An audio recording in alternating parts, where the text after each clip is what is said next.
येशूला timepass कधीच समजत नाही. जो येशूला टाइमपास समजतो त्याला असंच काहीतरी त्याच्या जीवनामध्ये ते आशीर्वाद पाहायला मिळतात. जो रिअल खऱ्या अर्थाने प्रभूच्या जवळ जातो त्याच्या जीवनामध्ये ते आशीर्वाद येतात. म्हणून जो जिवंत आहे त्याच्यावरती तुम्ही विश्वास ठेवला, कोणत्या माणसावरती तुमचा विश्वास आहे. म्हणून हे सामर्थ्य जे असतं ते रिअल असतं, रिअल, आणि देव ते कार्य करतो. आज ज्या सभेची थीम किंवा विषय जो दिलेला होता तो विषय होता की विश्वास धरणाऱ्या बरोबर ही चिन्ह असत जातील. जर हँडबिल तुम्ही वाचलं असेल त्याच्यामध्ये म्हणलेले विश्वास धरणाऱ्या बरोबर हे चिन्ह असत जातील. मार्क वर्तमानाचा 16वा अध्याय 15, 16, 17 आणि 18 वचन. तर त्याच्या वरचं वचन जे आहे 15 वचन त्याच्यात असं म्हणलेलं आहे की जाऊन संपूर्ण सृष्टीला सुवार्ते वाखाडा दे, जाऊन संपूर्ण सृष्टीला सुवार्तेची घोषणा करा. मार्क वर्तमानाचा 16वा अध्याय आणि 15 वचन वाचा. मग त्याने त्यांना सांगितले की सर्व जगात जाऊन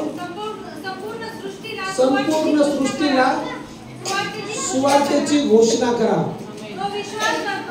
जो विश्वास धरतो तो बाप्तिस्मा घेतो त्याचे तारण होईल. जो विश्वास धरत नाही तो शिक्षेस पात्र ठरेल. पुढं आणि विश्वास धरणाऱ्या बरोबर ही चिन्ह असत जातील. ते माझ्या नावाने भूते काढतील, नवनव्या भाषा बोलतील, सर्प उचलतील, कोणताही प्राणघातक पदार्थ प्याले तरी तो त्यांना मुळीच बाधणार नाही. त्यांनी दुखनाईतावर हात ठेवले म्हणजे ते बरे होतील. पुढं याप्रमाणे त्यांच्याबरोबर बोलल्यानंतर प्रभू येशू वर स्वर्गात घेतला गेला आणि तो देवाच्या उजवीकडे बसला. 20 वचन. त्याने तिथून निघून जाऊन सर्वत्र घोषणा केली. प्रभू त्यांच्याबरोबर कार्य करीत होता व घडणाऱ्या चिन्हांच्या द्वारे वचनाचे समर्थन करीत होता. या ठिकाणी म्हटलेले आहे की जाऊन संपूर्ण सृष्टीला सुवार्तेची घोषणा करा. आणि घोषणा करत असताना ही येशूने आज्ञा दिली. येशू शिष्यांबरोबर बोलत आहे आणि बघा वचन काय सांगतं 19.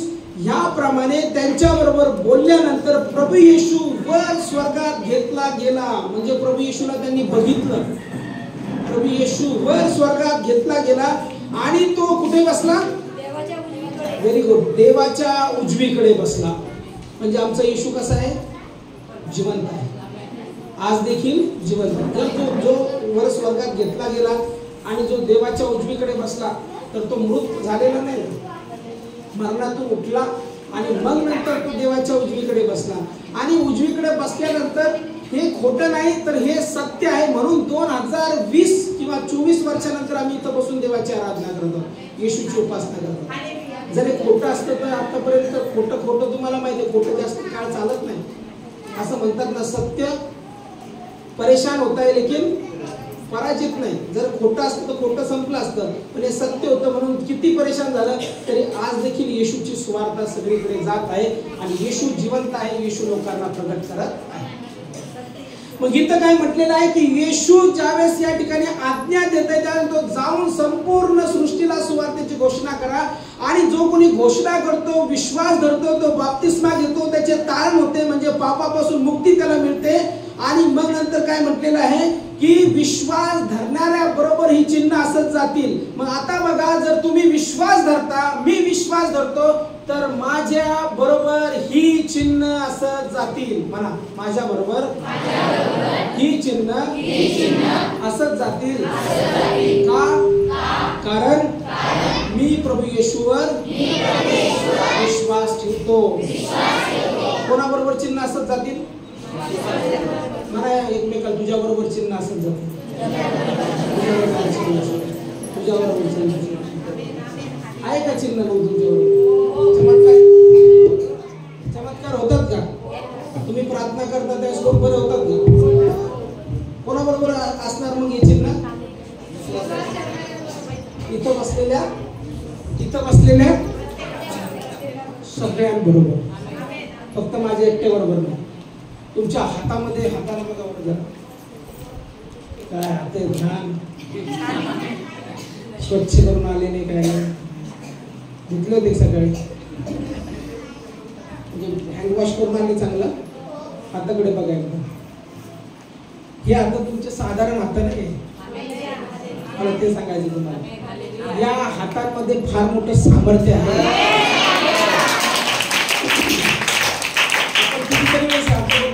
काय माझ्या हात साधारण आहेत, काय नाही, असं मी काम करतो, मी काम करते, बघा ना कशी हात झाली काय. पण प्रभूचं वचन सांगते की जो विश्वास धरतो त्याच्या हातांमध्ये इतकं सामर्थ्य आहे की त्याने दुखनाईतावर हात ठेवले. काय म्हटलेले? दुखनाईतावर हात ठेवले म्हणजे ते बरे होतील. इथं मी साधारण लोकांना बोलत नाही, इथं मी देवाच्या राजपुत्र आणि राजकन्याला बोलत आहे. काही लोक प्रार्थना करतात ना, मी एकदम घाणेरडी चिंदी आहे, मी देवा तुझ्या पायाची धूळ आहे, आणि देवा मी काहीच नाही, मी काडी आहे, मी कचरा आहे. पण माझा देव काडी, कचरा किंवा असं धूळ बीळ म्हणत नाही, चिंदी म्हणत नाही, तो तुम्हाला तो राजपुत्र आणि राजकन्या. Hallelujah, hallelujah. येशूचं रक्त आम्हाला सर्व पापापासून शुद्ध करतं आणि राजपुत्र आणि राजकन्या बनवतं. म्हणून इथं काय म्हटलेलं आहे, हे हातांमध्ये इतकं सामर्थ्य आहे. विश्वास ठेवणाऱ्या बरोबर, म्हणजे आज जर तुम्ही प्रभू येशूवरती विश्वास ठेवत आहात तर तुमच्या बरोबर हे चिन्ह असत जातील असं म्हटलेलं आहे. मग जो विश्वास ठेवतो की प्रभू येशूवरती विश्वास ठेवतो आणि प्रभू येशू जिवंत आहे याच्यावरती विश्वास ठेवतो, त्याच्या बरोबर हे चिन्ह असत जातील. म्हणून प्रभू वरचा विश्वास जो असतो असा टंगळ मंगळ विश्वास नजर ठेवला, चला चर्चला जायचं म्हणून जायचं, करायचे टाळ्या वाजवायच्या म्हणून वाजवायच्या, झालं चला आलो घरी जेवण केलं मस्त झोपून राहिलो, चला दुसऱ्या दिवशी, असा विश्वास नाही बोलत नाही. आत्म्यातून येणार विश्वास, असा विश्वास की जो विश्वास मजबूत असतो आणि तो विश्वास कबूल करतो की ज्या देवावर मी विश्वास ठेवलेला आहे तो माझा परमेश्वर जिवंत परमेश्वर आहे आणि तो माझी परिस्थिती देखील बदलणार आहे. हालेलुया.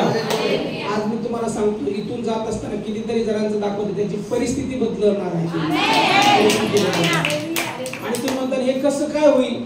याच्यासाठी होईल कारण की विश्वास ठेवणाऱ्या बरोबर हे चिन्ह असत. मी नाही करणार काही, पण प्रभू येशू करणार आहे.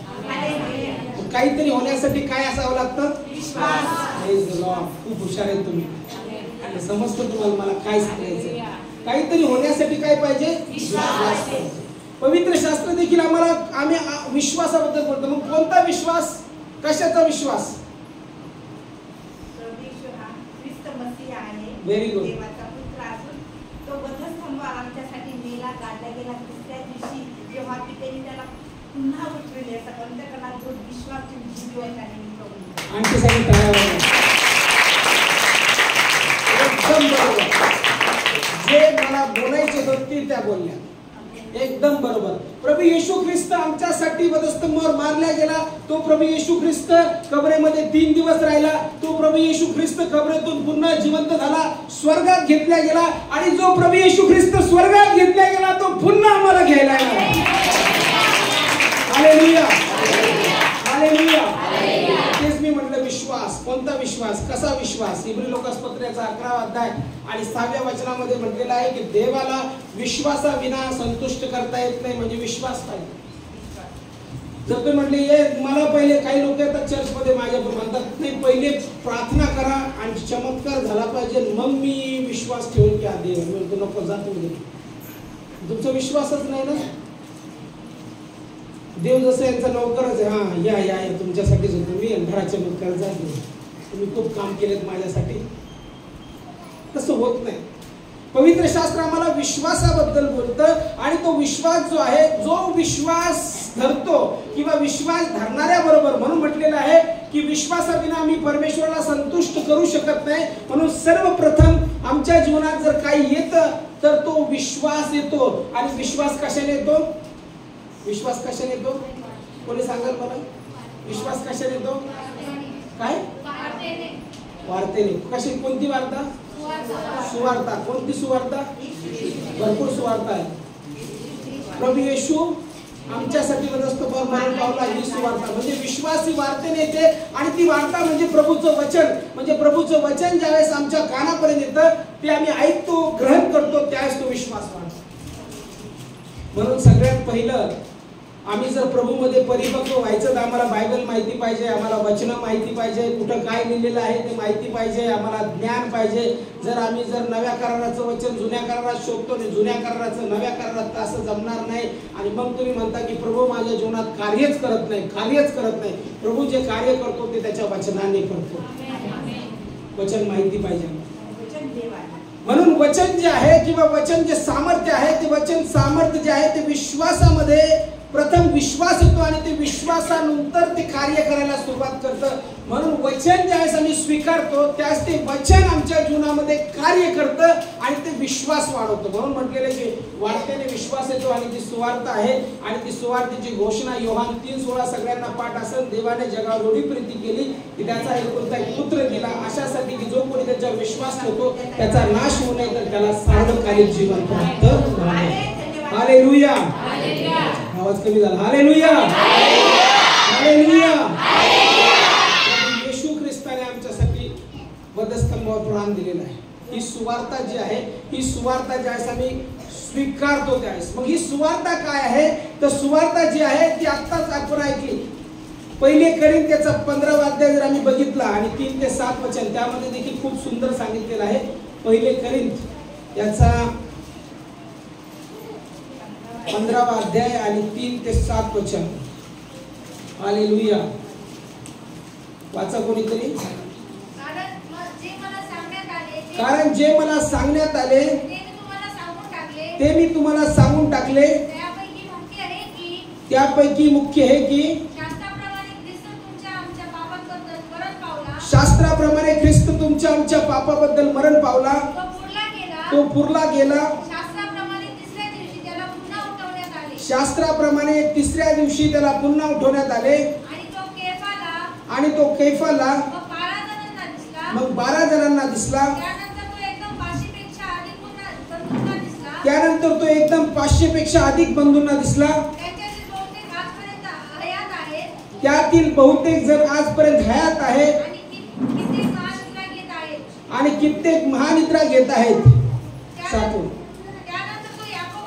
त्यानंतर तो याकोबाला सर्व प्रेषितांना दिसला. देवबाप वाचले वचन आशीर्वादित करो. म्हणजे आमचा जो येशू ख्रिस्त आहे तो मेलेला राहिलेला नाही.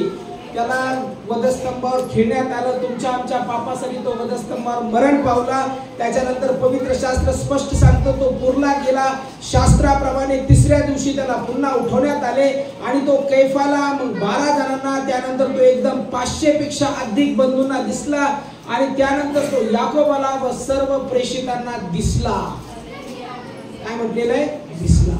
मेलेला माणूस दिसतो का? दिसतो ना. दिसतो ना. स्वप्नात दिसत नाही तुम्हाला. काही काही लोक सांगतात हा मेलेला माझ्या स्वप्नात आला, स्वप्नात आला किंवा म्हणतात तिथे तुम्हाला तो व्यक्ती जो मेलेला आहे तो मला दिसला. पण हा मेलेला माणूस दिसलेला नाही. हा मरणातून उठला आहे आणि मरणातून उठल्यानंतर त्याने दर्शन दिलेलं आहे. म्हणजे त्याने शरीराने दर्शन दिलेलं भूत नव्हता. ज्यावेळेस शिष्य लोक समुद्र किनारी तिथं होते, सकाळी सकाळी येशू ख्रिस्ताने मृतातून उठल्यावर दर्शन दिलं. त्यावेळेस पवित्र शास्त्र सांगतं की तो म्हणतो तुमच्याकडे खायला काय आहे का. याच्यासाठी तो म्हणतो की त्यांना कळावं की हे भूत नाही तर मनुष्य आहे, शरीर आहे त्याला, म्हणून तो खायला मागतो. म्हणजे त्यांचा विश्वास वाढावा आणि त्यांनी कबूल करावा की आमचा येशू मरणातून उठलेला. मग मला सांगायचं आज आपण जे विश्वास ठेवतो तो विश्वास कधीच व्यर्थ जाणार नाही. तो विश्वास असाच नाही तुमचा. ज्या प्रार्थना आहेत त्या कधीच व्यर्थ जाणार नाही. कारण की तुमचा जो विश्वास आहे तो मृत झालेल्या गोष्टीवर नाही. तुमचा विश्वास जिवंत देवावर आहे. हालेलुया. हालेलुया. कशावर आहे तुमचा विश्वास? म्हणजे शरीर बऱ्याचशा वेळेस मान्य करत नाही. कारण की तुम्ही येशूला पाहिलेलं. येशूला कोणी पाहिलं का? येशूला कोणी पाहिलं? आज मला येशूला बघायचं आहे. तुम्ही बघताल का? किती जण आज येशूला बघू शकतील? विश्वास कमकुवत आहे तुमचा. कोणी म्हटलं ज्याचा विश्वास आहे विश्वासावरती बोलत. विश्वास धरणाऱ्या बरोबर. आता लगेच येशूला बघितलं का? नाही बघितलं. आता बघणार आहे का? काय माहिती बघणार आहे का सांगता येत नाही. ठाम कोणीच नाही. यस, आज मी येशूला बघणार आहे. हालेलुया. आज येशूचे दर्शन मला होणार आहे. हालेलुया. होईल दर्शन तुम्हाला? आहे तेवढा विश्वास? खरंच विश्वास आहे तुमचा? आज बघताल येशूला? हालेलुया. हालेलुया. किती जणांना वाटतं आज मी येशूला बघणार आहे? Praise the Lord. तुम्ही विश्वास ठेवताय आणि आज तुम्ही नक्कीच अनुभव घेता. बरं, मी का सांगतो अनुभव घेता? माझा अनुभव नाही हा, म्हणजे मी सांगतो, मी माणूस आहे. पण तुमच्या विश्वासामुळे येशू स्वतः तुमची भेट घेईल. ती भेट कशी घेईल? तो वचनाद्वारे. दुसरी आत्म्यामध्ये. कुठे घेईल? आत्म्यामध्ये भेट घेईल. म्हणजे तुम्ही दर्शन बघता, ते दर्शन तुम्हाला आत्म्यामध्ये बघता. म्हणून पवित्र शास्त्र सांगतं दैहिक स्वभावाच्या माणसाला या गोष्टी समजत नाही. जर तुम्ही बाहेर जाऊन शरीरातल्या माणसाला सांगले असं असेल काय काही वाटतंय रिकामा आणि शब्द काही कळत नाही मला ते समजत का? कारण की त्यांनी वार्ता ऐकलेली नाही, त्यांनी वचन ऐकलेलं नाही, म्हणून त्याला विश्वासच नाही. म्हणून दैहिक स्वभावाच्या माणसाला आत्म्याच्या गोष्टी समजत नाही. पण जो आत्मिक आहे आणि जो प्रार्थना करणारा आहे, जो पवित्र शास्त्राचं वाचन करणार आहे आणि त्याचा विश्वास आहे की प्रभू येशू जिवंत देव आहे, तो विश्वास ठेवल्यानंतर त्याला ते दर्शन विश्वास धरायला ते होतो. म्हणून विश्वास धरणाऱ्या बरोबर ही चिन्ह असत जातात. म्हणा, विश्वास धरणाऱ्या बरोबर ही चिन्ह असत जातील. आणि तो विश्वास धरणारा मी आहे. आजपासून माझे जीवन बदलत आहे. मी सामर्थ्यशाली होत आहे. मी सामान्य नाही. मी त्या जिवंत देवाचं प्रतिरूप आहे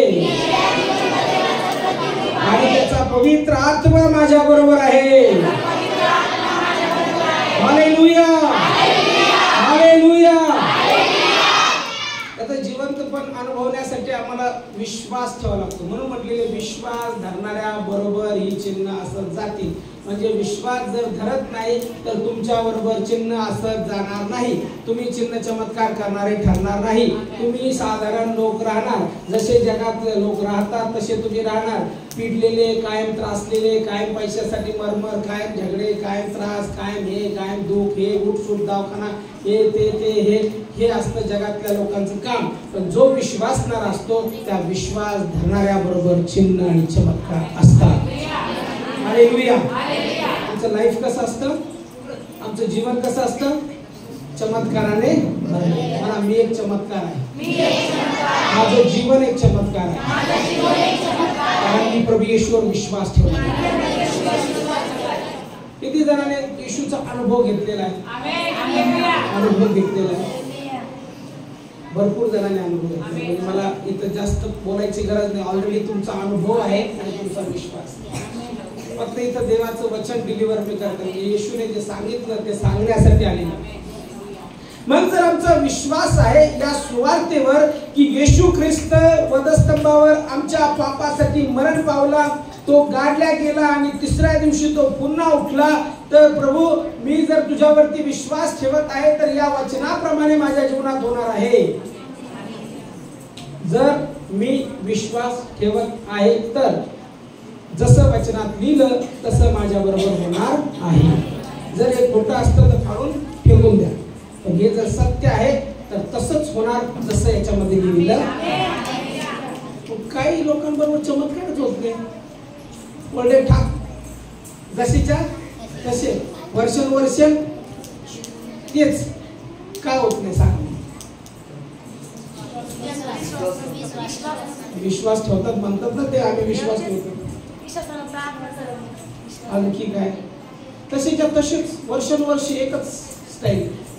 माझं मत असं आहे बरं का, माझं पर्सनल, जर मी जिवंत देवावर विश्वास ठेवतो तर दरवर्षी माझं लाईफ ट्रान्सफॉर्म झालं पाहिजे. दरवर्षी एक नवीन गोष्ट माझ्या जीवनात ऍड झाली पाहिजे. दरवर्षी माझ्या जीवनातून लोकांना आशीर्वाद दिसलेच पाहिजे. मी खाली खाली खाली खाली खाली जातो. का बरं? कारण आम्ही आमच्या जीवनात जुना मनुष्य काढून टाकत नाही. Praise the Lord. आणि काय विचार उत्तर देता तुम्ही माझ्या मनातले एकदम. आजही आतमध्ये जुना मनुष्य दडलेला आहे आणि एकदम घट्ट बसलेला आहे. पाप आतमध्ये तसंच आहे, जगाच्या गोष्टी आतमध्ये तशाच आहे आणि सगळं तसंच आहे. आणि म्हणतो येशू मसीह की जय. कसं काय कार्य होईल? हे प्रभू, देवाच्या सांगितलं त्याला काय नाही, एकदम रडून नाही देवा, लोळून देवा कार्य कर. पण जुना मनुष्य सोडलाय का?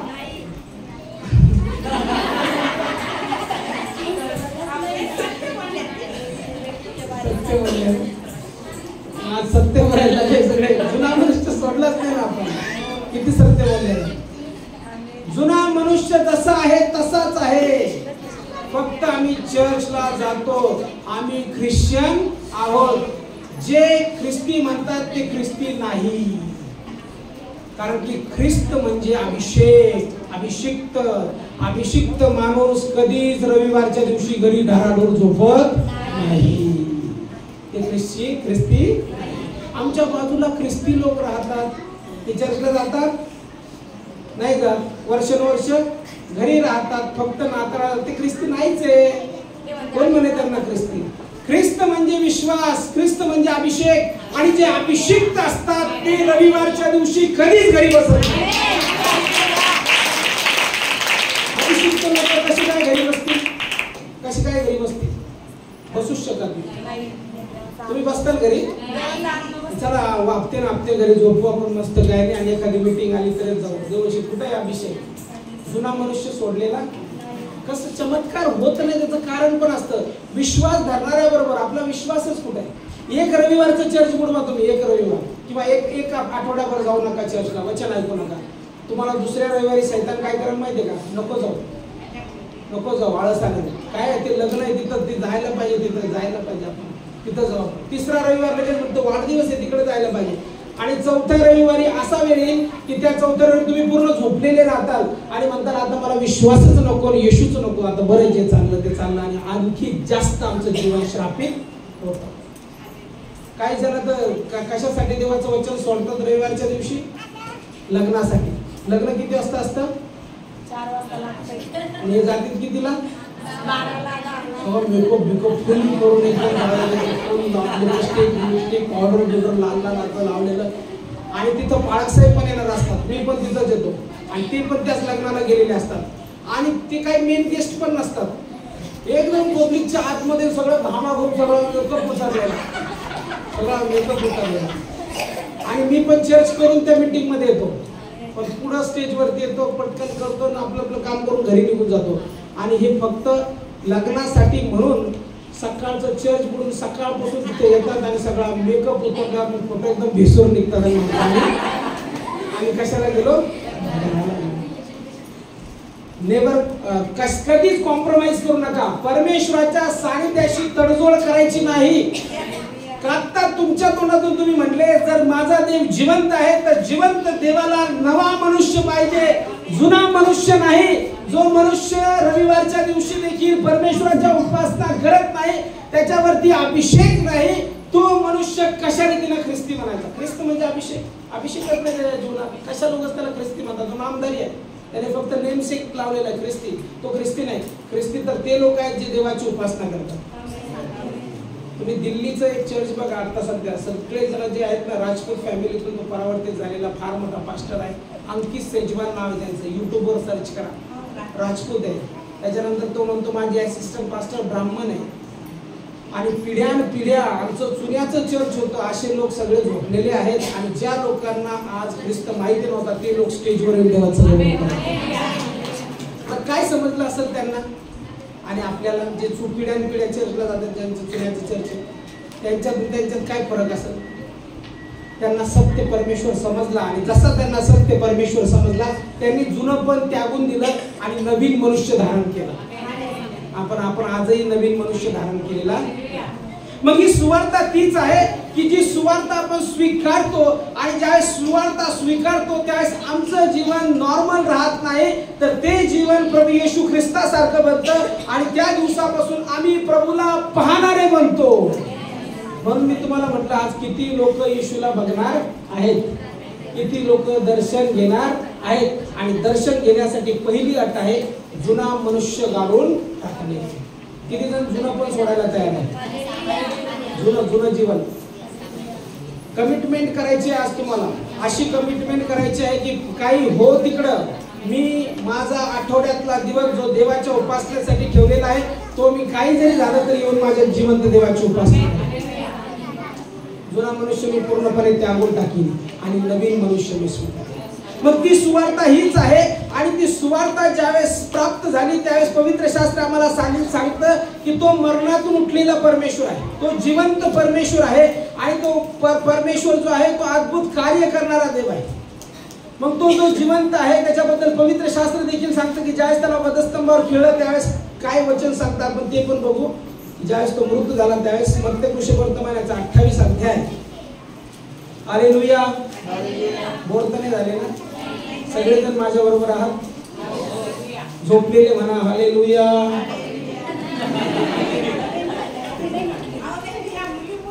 सगळे जागी म्हणा हालेलुया. सगळे खणखणीत जागे येतील. मत्ते वर्तमानाचा 28 अध्याय आणि 1 ते 7 वचन.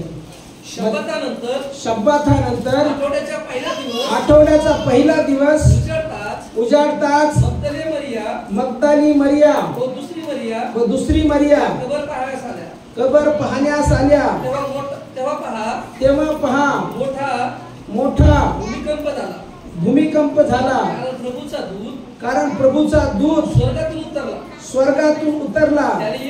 त्याने येऊन दोंड एकीकडे लोटली आणि तीवर तो बसला. त्याचे रूप विजेसारखे होते व त्याचे वस्त्र बर्फासारखे शुभ्र होते. त्याच्या भयाने पहारेकरी थरथर कापले, मृतपाय झाले. देवदूताने त्या स्त्रियास म्हटले, तुम्ही भिवू नका. वधस्तंभावर खिळलेला येशूचा शोध तुम्ही करीत आहात, हे मला ठाऊक आहे. तो येथे नाही, कारण त्याने सांगितल्याप्रमाणे तो उठला आहे. तो निजला होता ते हे स्थळ. मला माझा प्रभू उठला आहे, माझा प्रभू उठला आहे. मी काय हे वचन सांगत आहे तुम्हाला? याच्यासाठी सांगत आहे की ज्या देवावरती तुम्ही विश्वास ठेवता आणि ज्या देवाला तुम्ही किरकोळ समजता की चमत्कार होत नाही, माझ्या जीवनात बदल होत नाही, काही होत नाही, जशी लाईफ चालली तशीच आहे, जो मी आहे तोच आहे आणि जसं मी जीवन जगतो तसाच आहे, माझ्या जीवनात ट्रान्सफॉर्मेशन मला बघायला भेटत नाही आणि काही बदल मला बघायला भेटत नाही, याचा अर्थ तोच आहे की जुना मनुष्य सोडलेला नाही, नवा मनुष्य धारण केलेला नाही आणि येशूवरती विश्वासच ठेवलेला नाही. कितीतरी जण आम्ही येशूवर विश्वास ठेवतो पण विश्वास नसतो. खरं सांगतो तुम्हाला, मी आता 2008 पासून सेवा करतो. मी खूप लोक बघितले थोड्या गोष्टीला रुसून चर्च सोडतात. थोड्या गोष्टीला रुसून चर्च सोडतात. तुम्ही चर्चला कोणासाठी येता? माणसासाठी येता. बाळासाहेब बोलले नाही आणि पाळकीन बाईन तो केलं जाऊ द्या, आता चर्चला जायचंच. मला तर म्हणायचं की तुम्ही जी सेवा करता किंवा तुम्ही जी मंडळीत येता किंवा तुम्ही जी उपासना करता, ती उपासना तुम्ही कोणत्या व्यक्तीसाठी करत नाही, तुम्ही त्या जिवंत देवासाठी करता. तुमचा नातेसंबंध कुठं आहे? देवासोबत. तुम्ही कुठं जोडता नातेसंबंध? त्यांनी जेवायला बस म्हणलं तरच मग मला बोललेच नाही, मी रुसलो, मग चाललो मी घरी. मला तर मान नाही लागत, पान नाही लागत. मी माझ्या जिवंत देवासाठी येतो. मला वाटलं खुर्ची साफ करायची, साफ करतो, खाली बसायचं, खाली बसतो. मला काही गरज नाही कोणी म्हणायची जेवण द्या, घेता का. मला जर वाटलं घ्यायचं, खायचं आणि घरी निघायचं. कारण मी कोणासाठी आलेलो आहे? मला मान नको, मला पान नको.